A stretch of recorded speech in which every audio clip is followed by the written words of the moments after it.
And today we are going to just talk about how to draft and deliver an effective speech. If I say a winning speech, at some point in time, the Toastmasters may hold me responsible for their not being able to win a speech. So I've been careful enough to title my workshop as follows: How to Draft and Deliver an Effective International Speech. Of course, an effective speech is one that's going to be a winning speech. That's the bottom line. Friends and fellow Toastmasters and dignitaries, I wish you all a warm good evening first. Can you all hear me? Yes, you can hear yes, me, right? sir. Yes. And secondly, am I visible enough? You can see me as well, right? Yes, sir. Okay, great. Now, quite often we try to draft a speech and then we practice, we take it to the mentor, we rehearse a couple of times, and then we deliver at the club level. Sometimes we manage to secure the third place or the second place, sometimes even the winning position. But as we move on, as the winner moves on to the next level, to the area level, there he has some difficulty. He or she has some difficulty convincing the audience. And as a result, once again, the person is unable to just score a place. And that throws or puts him off. Now, all we need to do is to spend a few minutes on introspection, self-reflection. Why it happened? What went wrong? Was there any problem with my draft, my speech, the theme, the title, and the way I delivered? Where exactly was the issue? So we need to just work on that, try to figure out the areas requiring improvement, and we should not quit delivering speeches. We should go on and on and on until one fine morning we will just make sure that we won. Okay, now in this particular context, I would like to share with you some of the tips and techniques of drafting and delivering an effective international speech. So we'll have some fun. And towards the end, probably we can spend 5 minutes on questions and answers, because we are running short of time. The slot given to me is only for 45 minutes, and I need to be able to interact with you effectively well. But you can reserve all the questions towards the end. Is that okay? Now let's start. Let me just share the screen.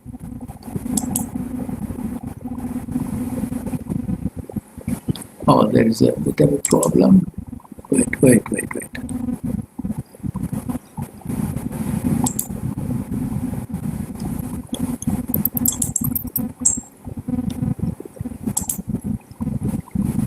Can you all see the screen? Yes, we can see the screen, sir. Can you see me? No. Yes, we can see Okay, you. right. But I can't see any one of you. Neither can I see myself. Yes. All right. No problem. Here it is, drafting and delivering an effective international speech. Let's move. Now, the first and the most important thing for an international speaker who is going to compete in a speech contest is to select a topic. When I say topic, I don't mean the title, I mean the subject. That's very important. So what kind of topic are you going to choose? It should be something innovative. It should be something that brings in some fresh air. Now, usually we have some run-of-the-mill stuff like commitment, hard work. If you believe you can, you can. These topics have become very stale and they have become almost outlandish. So we should think in terms of inventing. No, the wheel has already been invented, but still we can try to just add a new dimension or some freshness to this topic that we are going to choose in order to deliver a speech on. So the first important thing, speech topic. Now here, as I told you, avoid run-of-the-mill subject. What does it mean? the topics or the subject that has been repeatedly used over and over and again. As a result, these topics have become completely stale. People are no longer interested in listening to those topics. And therefore, let us try to avoid them safely and let's try to invent something new. How it's going to be? A topic that connects. Now, what kind of topics do you think that easily connect with the audience members? It could be anything. For example, now, when everybody says that a student should be allowed personal freedom, a little latitude and leverage to choose his own career, parental intervention should be avoided as far as possible. But this is what people have been talking over the years. But as a contestant, you can just reverse that idea. You can say, no, parental advice is the ultimate choice for a child to be successful. If the parental decision is carefully followed, then probably the future of the child is going to be very bright. Now here what you have done, you have reversed the topic, because that topic, the first one, has been a conventional one, and we need to break free from the effects of convention and try to be as innovative as possible. Now this is one simple example. So the topic that connects, and people can immediately, here is a topic that seems to be okay, that seems to be resonating with all of us. There is something that we can take home. This kind of feeling automatically enters the minds of the audience members. Now, when you select that topic, the audience members should certainly rebel against you. You should provoke them. The topic itself should provoke the audience members to rebel against you, and thereby you engage the audience. Their attention is riveted, and you're not going to lose them. When I say you're not going to lose your audience, I mean you're not going to lose the attention of the judges. The judges are, at the end of the day, form part of the audience members. They are the audience members. And therefore, what you intend for the audience members is also intended for the judges. Therefore, topic that connects. And then think out of the box while delivering that speech. You need to think out of the box. For example, the international speech champion, Toastmaster Muhammad Al-Ghatani once said, smoking hasn't killed anybody like diabetes. You can always smoke. And this was the beginning of his speech. And he lit a cigarette immediately on the stage. Everybody was taken aback. What? So they were awakened to a new reality. Although what he was going to talk about was completely different. But it was a kind of heads up, a kind of alert message. The audience members will immediately think in terms of multiple ways. And therefore, learn to think out of the box even as you select the topic. And remember, once you have settled for the topic, always make sure that the speech or the topic appeals to the head, heart, and humor. Your sense of humor. When I say head, there should be some logical conclusion. There should be some facts appealing to your sense of logic. And there should always be an element of emotion. Emotions sell faster than anything else. And try to turn your speech a little emotional. But while doing so, remember to use a little humor, sensible humor. And that should be at the beginning of your speech. So make sure that the speech appeals to your head, heart, and sense of humor. And then you can speak to inform, you can speak to persuade, you can speak to motivate or inspire. But as Toastmasters, we prefer to speak to persuade or motivate. A persuasive speech has got certain elements like emotional element, and you have to have the courage of conviction, and you should be able to just convince the audience members of the importance of following the viewpoint that you try to get across to the audience members. So persuasive power should be prominent.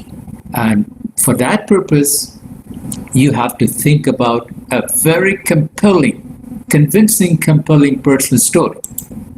I'll come to that.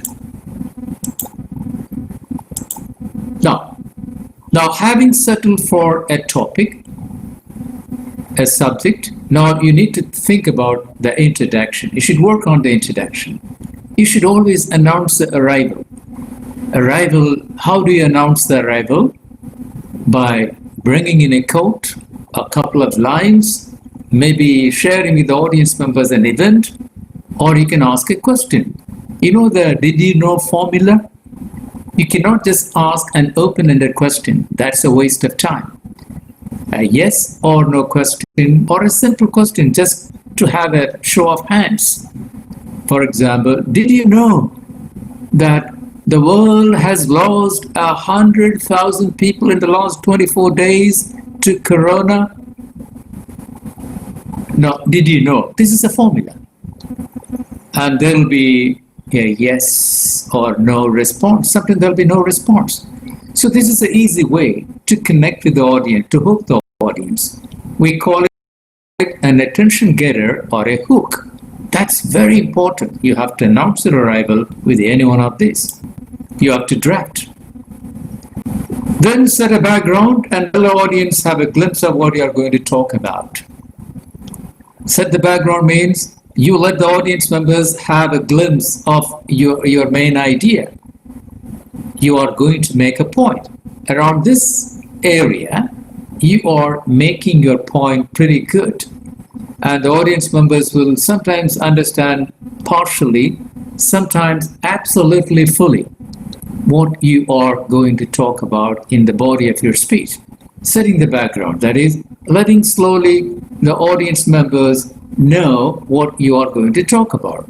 Here you are making a point after announcing your arrival. And then, here it is, the body of the speech. That's very important. Make a point and tell a story. Now, quite often, we just bring in a personal story, and the story is sometimes compelling, sometimes it's not compelling. But always remember to settle for a compelling story. And never ever take a story from the internet. And people can easily figure out. By the way, can you hear me? Yes, sir. Oh, okay. Thank you, sir. The audience members can easily figure out the source of information. The source of the story can easily be accessible to many speakers. And therefore, when you think about personal stories, make sure that it is your story or your friend's story.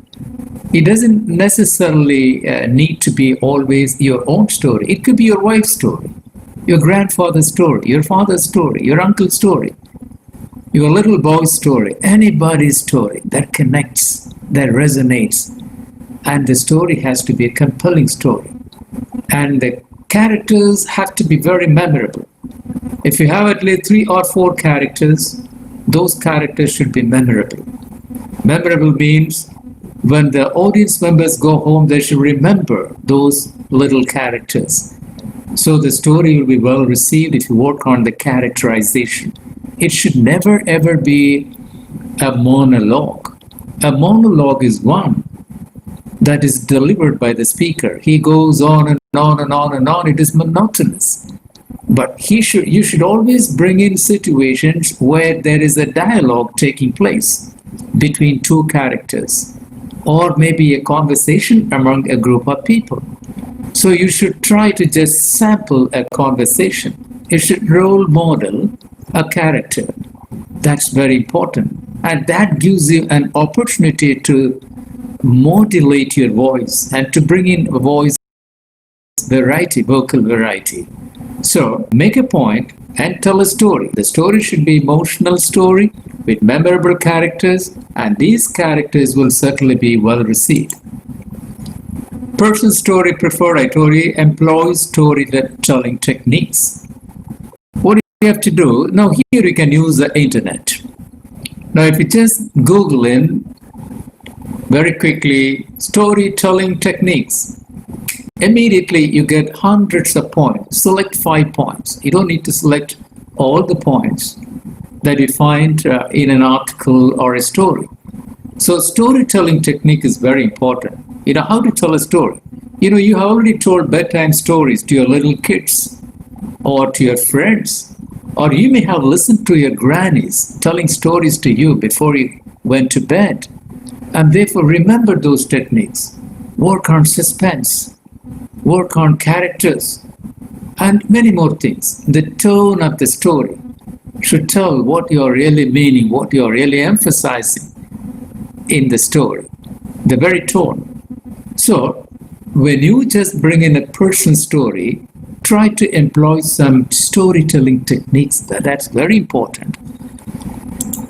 And subtle humor, as I told you earlier, sprinkle subtle humor appropriately. That's very important. What is a subtle humor?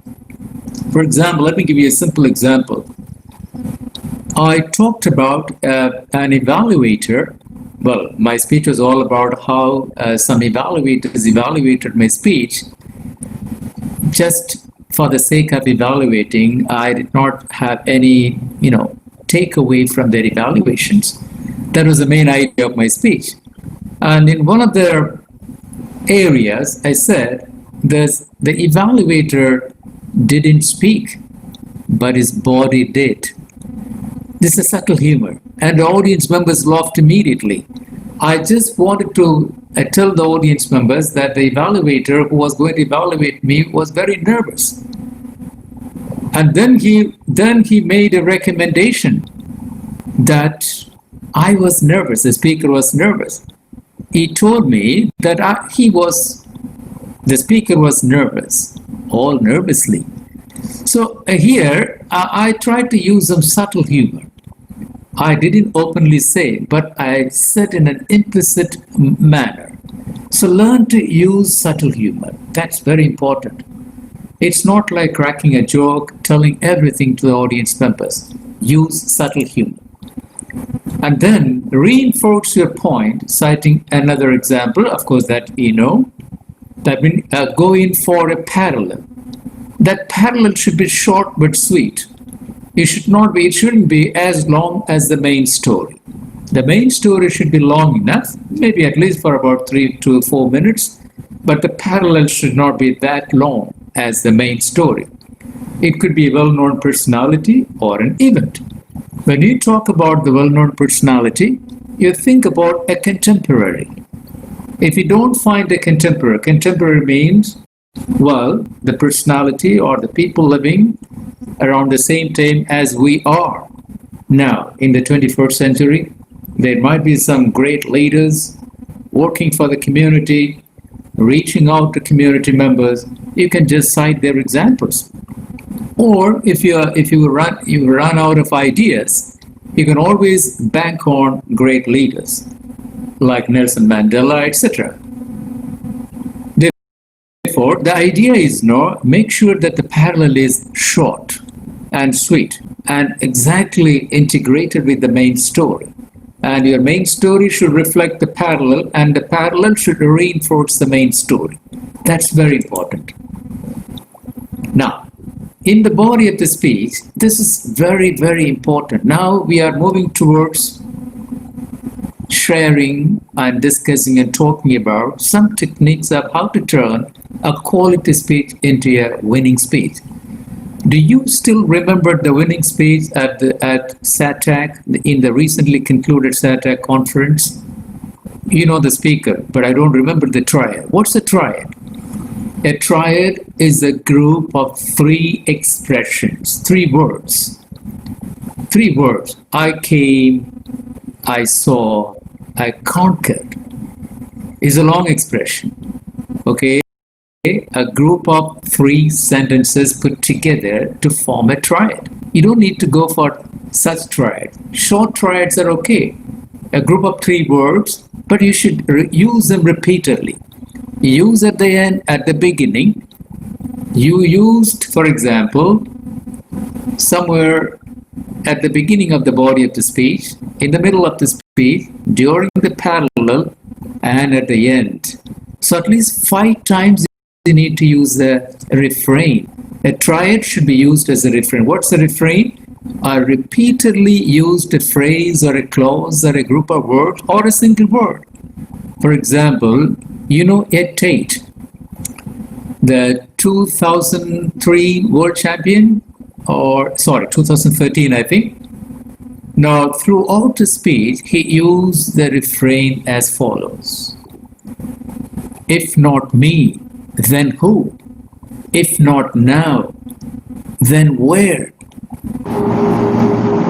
Probably you would have listened to that. If not me, then who? If not here, then where? If not now, then when? He used from the beginning till the end. That really resonated, that really connected very well. And the compelling story with the use of the triad as refrain really resonated very well with the audience members. And the story was very relatable. An airport, well, an argument, and the mean behavior of one of the fellow passengers is very simple. And the entire episode or the event was absolutely relatable. So he used the triad very effectively, nicely. So triad is very important. Ladies and gentlemen, please next time around, when you deliver a speech, even at the club level, not necessarily at the contest, at a regular club meeting, when you try to deliver a speech, remember to use a refrain. And the refrain should be a triad. Refrain means a repetition. You repeat throughout the speech in order to reinforce the main idea. And be careful about the choice of word. That's very important. And when you look up the dictionary gives some words. So for example, you love to use some new words. No problem. At the end of the day, we also learn the subtle things of the language we are delivering our speech in. We are learning, we are enhancing our language skills. And building vocabulary is one of the ways to improve our language skills. So when you select words, you need to be very careful. A particular word may give hundreds of meanings, at least as many as 6 different meanings. So which meaning is yours?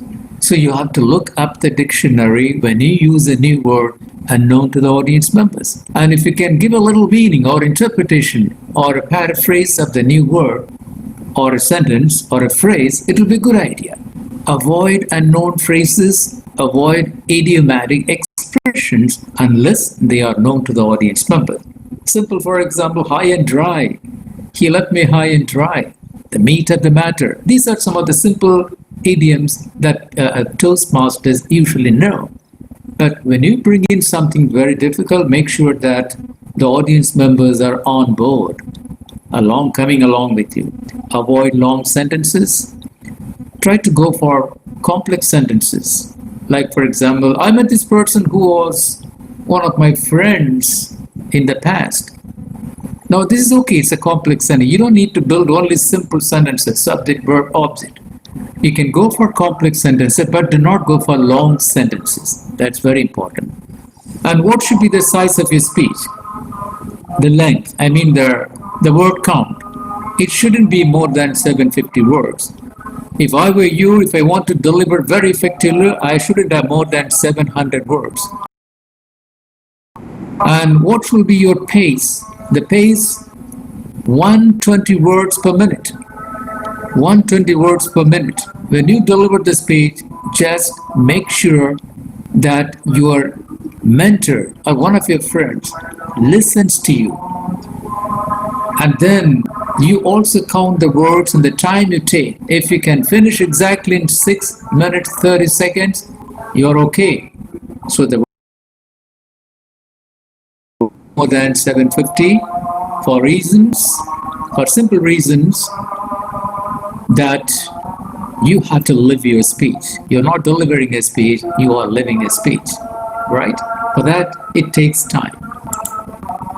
Reiterate the main idea in the conclusion. You are going to do that. Call to action if it is necessary. But when you make a call to action, you remember, please, to sound inclusive. How do you sound inclusive? By using the phrase let's, not you. Some of the speakers will simply say, please remember to use this. Please remember to. You are ordering. Although it sounds like a little request, it sounds like an instruction or order. So to make it more inclusive, for you to sound inclusive, use the expression let's, even when you make a fervent call to action.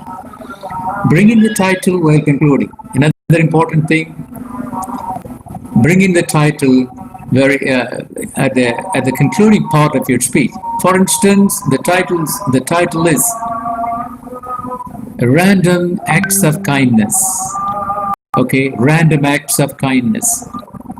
Or as recently I listened to one of the speeches, the title was A Leaking Pot. A Leaking Pot. And the speaker wanted to tell the audience members that sometimes where our acts of kindness and goodness will spread around without our knowledge. But at the end of the day, they prove to be extremely beneficial to the people around us. But the title was A Leaking Pot. So let every one of us be a leaking pot. Not only for the pot maker or the pot owner, even for those around them. There is a title. Pot make pot, a leaking pot. You can bring in the title while concluding the speech. Leave the audience completing a statement. There's another technique. Have you ever listened to such speeches? And the speaker will end his speech with a question intending the audience members to complete. So therefore, if not me, the audience members will say, who? If not here, the audience will say, where? If not now, the audience will say, when? So leave the audience members completing a statement. That is another technique. Wait a second or two before returning control. So whatever I'm saying here should be drafted also. There you should mention.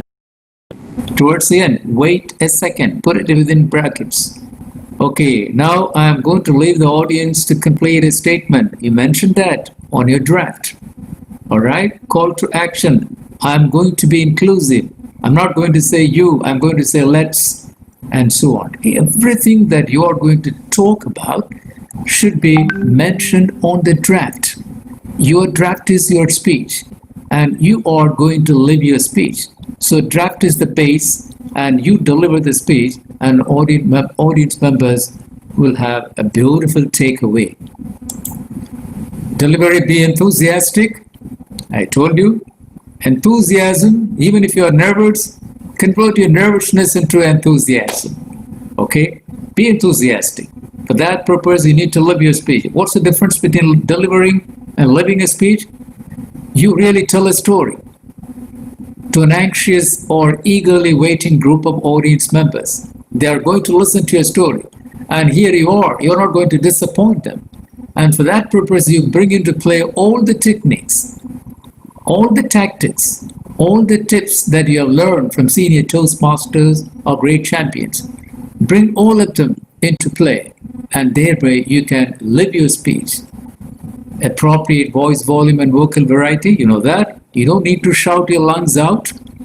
That's absolutely out of fashion, outlandish. You don't need to raise your voice volume so that the whole hall or the venue is reverberating. You don't need to do that. Just work on an appropriate voice volume, and vocal variety is very important. When you just go for vocal variety, for example, you role model a father, you role model your grandfather, you sample a conversation, and therefore you change the vocal. You just change the voices from one voice to another voice, okay? But don't sound artificial. When you think about your grandfather, when you bring in your grandfather, you talk like your grandfather. Imagine every character that you are going to present before the audience members. Okay, as if they are right in front of you. Therefore, when you work on vocal variety, make sure that it doesn't sound artificial. As I told you, try it. Can be used as refrain at least 5 times. Okay, use colorful words, but easy to understand. Colorful words are pleasant to listen to, right? When you listen to certain words, sweet sounding words, cascading is sweet sound, disseminating, that doesn't sound so sweet as the word cascade. Okay, simple words, colorful words, easy to understand. So there are experts amidst us. They can help you. They can help you replace difficult words with the easy but colorful words. And never ever deliver a speech before rehearsing that very well. That's very important. Now I'm done with that. Now take a look at this speech development in a contest. 15 points for structure. The structure, all of you know, there should be an introduction, body, and conclusion. I gave you the ingredients of an introduction, body, and conclusion. So you need to follow them very carefully. Was the introduction too short? Was it too long? Was the conclusion abrupt? Did this conclusion have all the ingredients of an effective speech? The judges will look for all those things before they award 15. Organization. Ideas and sentences to ensure logical progression. What does it mean, organization?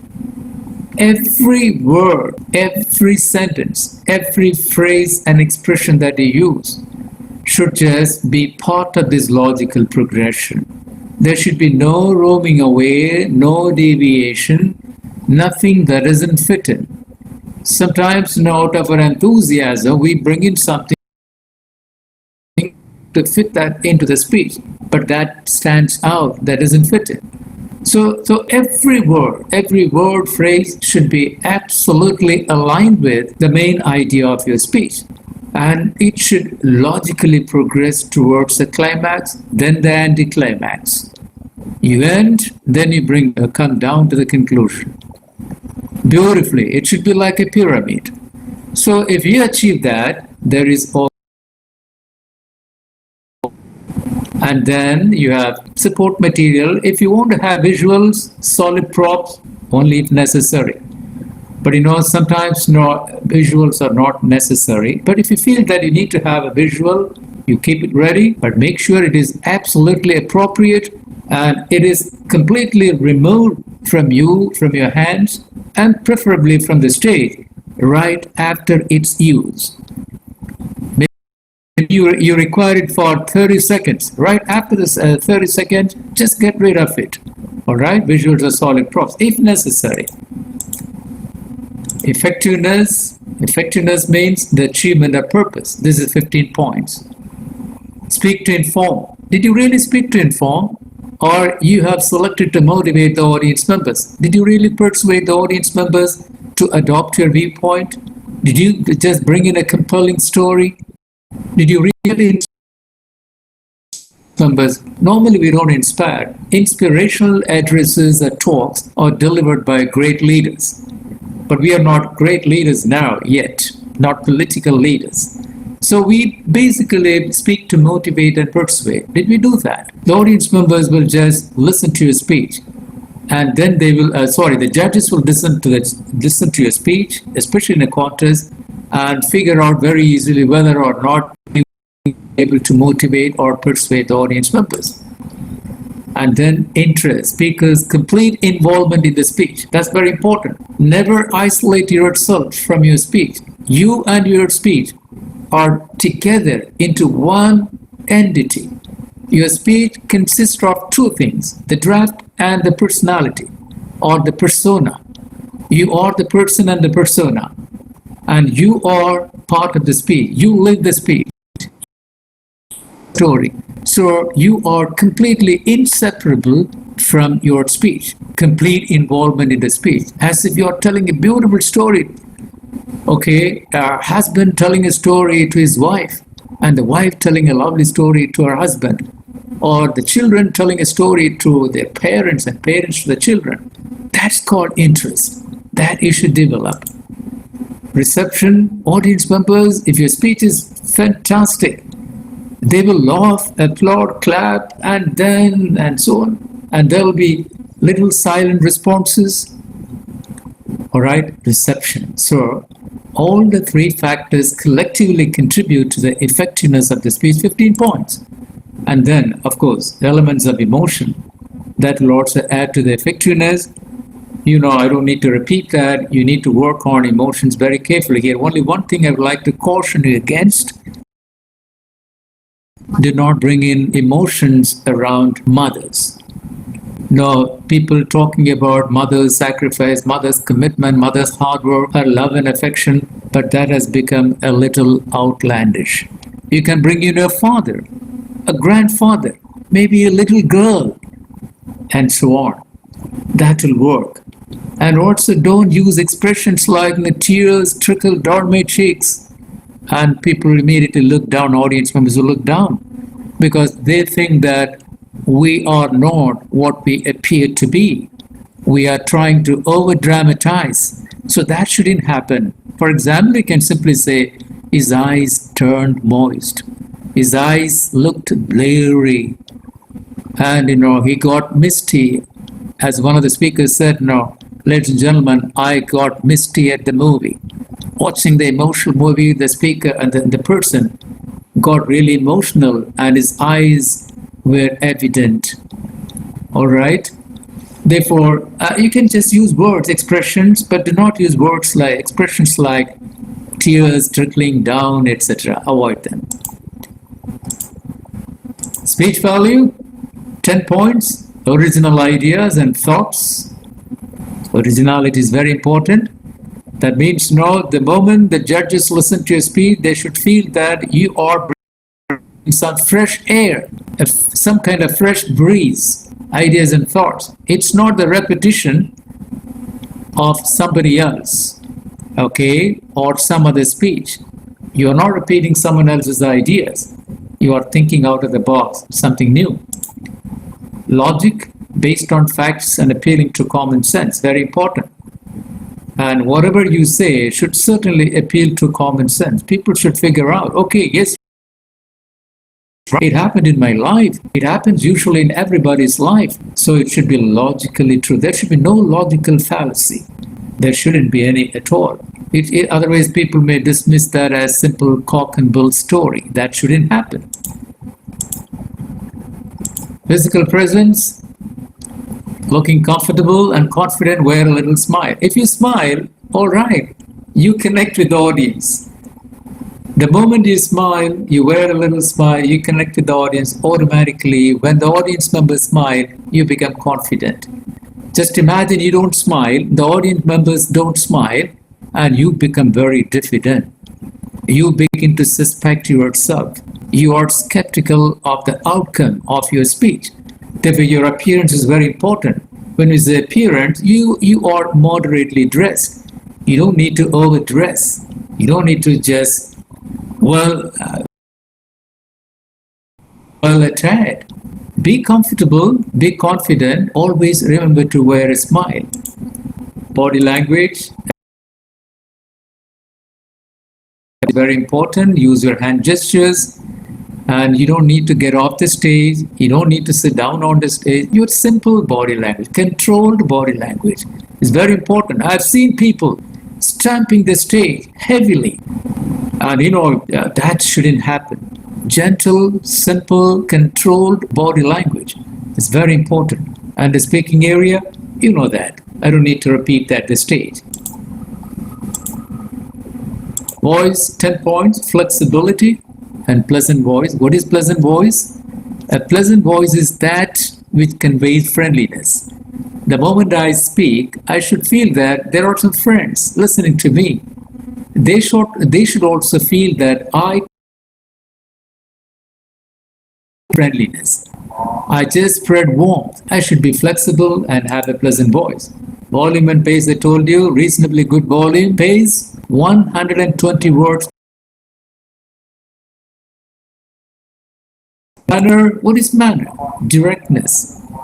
You talk to the audience member directly. You say, you involve them. For example, you say, did you know? The moment you say, did you know, you address them directly. But on the contrary, if you say, I think a couple of years ago, one of my friends told me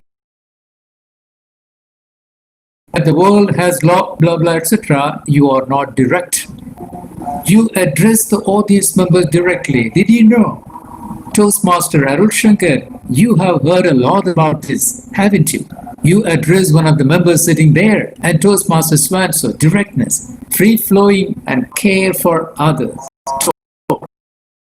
The tone should also be, it should be as if you are really caring for other people. It's not too loud, it's not too feeble. The words are free-flowing directly. Enthusiasm, I told you. Assurance, telling things positively to convince audience to buy your point. Okay? Positivity. Of course, that doesn't mean that there should be no negative statements. Negative statements. Idea.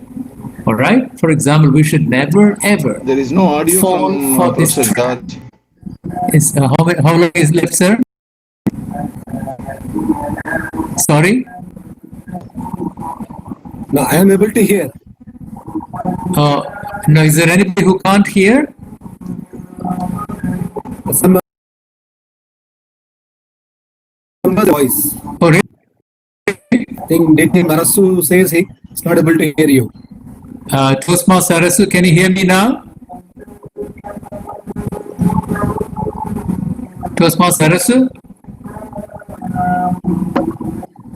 Oh, can somebody contact him, please? DTM George, you are very much audible to us. Yeah, I think I heard that DTM Arasu say that he has a concern to hear my Okay, I voice. think our internet went down Okay, again. okay. Okay, let me get back to it. How long is left, sir? How many minutes I have? Can the timer let me know, please? Mr. Host? It's already time. Yes. So I will not take more than 5 minutes. So directness, I told you, always directly address the audience members. While doing so, the word should be free-flowing and your tone should be as if you are really caring for other people, right? Enthusiasm, telling things positively to convince the audience to buy your point. So as I told you, positivity doesn't mean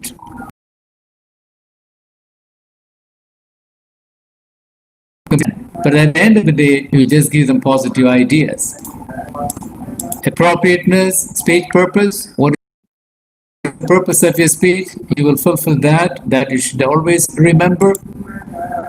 Always remember audience's sensitivity and culture. Some people may not like the idea of, talking about branded products or super fashions, subjects, they may not like it. So you should always research prior to delivering a speech, whether or not the audience members will be sensitive to this. Especially we know the three taboos, and we should be careful about that. Culture and sensitivity are very important. Correctness, grammar, and pronunciation. I think the judges are not going to be just carried away by the pronunciation so much, but grammar helps. Grammar will just convey the accuracy and effectiveness of the speaker. Therefore, remember to use the right grammar, and the right word selection is also important. And I'm done with that. Therefore, to sum up, ladies and gentlemen, a good speech begins with conceiving an idea, selecting a subject, then drafting it, giving a definite shape, using all the ingredients, then delivering it, not delivering, you are living the speech, following the tips and the techniques that I shared with you. And the most important things I would like to remind you, ladies and gentlemen, You remember to use it, try it, and use it as a refrain at least 5 times. And what you say at the end remains lingering in the minds of the audience members for a long time to come. Therefore, your conclusion has to be very effective, convincing, compelling story. That's also equally important. Thank you so much. I can take a couple of questions. Thank you, Dr. John. I will unmute now everyone so that if there are any questions, they will be